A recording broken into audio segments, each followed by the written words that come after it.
వ్యవస్థలను నాశనం చేసింది కాబట్టి వైసీపీ పతనమైందని మంత్రి రామనారాయణ రెడ్డి అన్నారు. గతంలో తమ కార్యకర్తలపై తప్పుడు కేసులను పెట్టి వేధించారని మండిపడ్డారు. తమ ఎంపీలను పోలీసులతో వైసీపీ ప్రభుత్వం కొట్టించింది అన్నారు. మీకు మీ నాయకుడికి తల్లి గురించి విలువ తెలుసా అని అడుగుతున్నాను. ఆ తల్లే నేను ఈ తల్లిగా ఎందుకు ఉన్నాను ఈ కొడుకు అని చెప్పి బాధపడ్డటువంటి ఈ సందర్భాలని ఏం మాట్లాడతావు? మీ నాయకుడి యొక్క తల్లే నేను ఈ బిడ్డకి ఎందుకు తల్లినయ్యాను అని బాధపడుతూ, నేనెందుకు అమ్మనయ్యానా ఇతనికి అని చెప్పి ఆమె బాధపడుతూ ఇచ్చిన ప్రకటనలు నీకు కనపడలేదా అని అడుగుతున్నా. నువ్వు ఇవాళ గోమాతల గురించి, టీటీడీలో ఉన్నటువంటి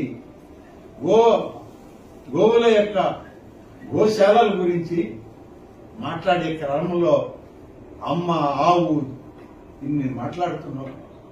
అమ్మ అనే పదానికి అర్థం తెలియనటువంటి వ్యక్తి నాయకుడిని. అటువంటి నాయకుడి కింద పనిచేస్తున్నావు నువ్వు. ఎప్పటికైనా బుద్ధి తెచ్చుకో. నీ పాలనంతా ఎలా జరిగిందో తెలుసు అందరికీ.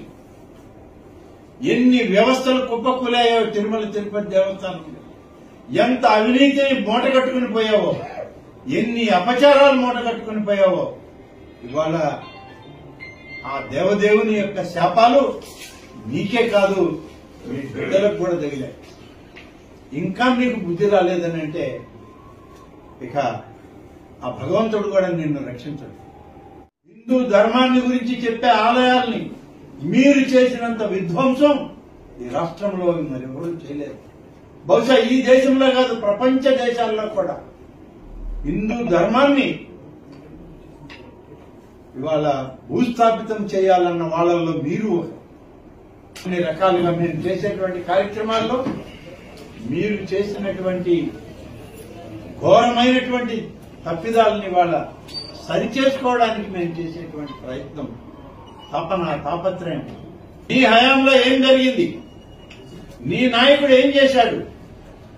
రామతీర్థం శ్రీరామాలయంలో శ్రీరామచంద్రుడి యొక్క తలని విరక్కొట్టినటువంటి వ్యక్తులు మీరు.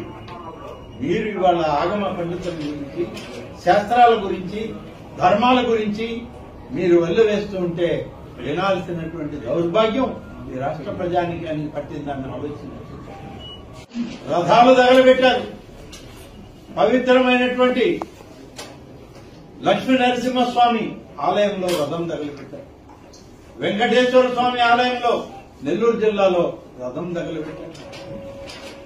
సాక్షాత్తు కనకదుర్గమ్మ అమ్మవారి యొక్క వాహనాలైనటువంటి వెండి సింహాలైనటువంటి ఆసనాలని వాటిని దొంగిలించారు. ఇన్ని అకృత్యాలు చేసిన మీరు ఇవాళ గోశాల గురించి, సహజ సిద్ధంగా జరిగేటువంటి గోశాలలో జరిగేటువంటి ప్రమాదాల గురించి మీరు మాట్లాడడం విడ్డూరంగా ఉంది. నైతికంగా మీకు మాట్లాడే హక్కు లేదు. హిందూ ధర్మాన్ని కాలరాయాలని చూసిన వ్యక్తుల్లో నువ్వు నీ నాయకుడు ఇద్దరు ఉన్నారు. మీ గుండెల మీద చేయి వేసుకొని చెప్పండి. మీ కుటుంబాల్లో ఏం జరుగుతుందో ఒక్కసారి ఆలోచించండి. హైందవ సంప్రదాయాన్ని మీరు పాటిస్తా ఉన్నారా?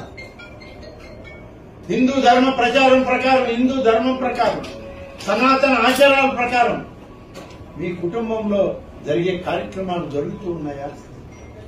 కానీ మీరు మాత్రం ఇవాళ మీడియా ముందుకొచ్చి మా ప్రభుత్వాన్ని, మా నాయకుడిని, మా ముఖ్యమంత్రి గారిని విమర్శించడానికి, అందులో ఒంటిమిట్ట కోదండరామస్వామి కళ్యాణం జరిగే రోజు 5 సంవత్సరాల్లో ఒంటిమిట్ట కోదండరామస్వామి యొక్క ఆలయంలో కళ్యాణం జరిగితే ఎన్ని దఫాలు వచ్చాడు మీ నాయకుడు? ఇక్కడ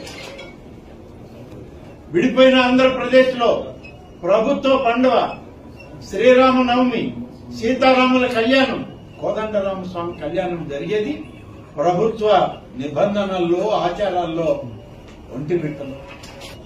సతీ సమేతంగా వచ్చి అమ్మవారికి పవిత్రమైనటువంటి పట్టు వస్త్రాలను ఇచ్చారా? ముత్యాల తలంబరాల్ని మీరు ఇవ్వగలిగారా? లేదే.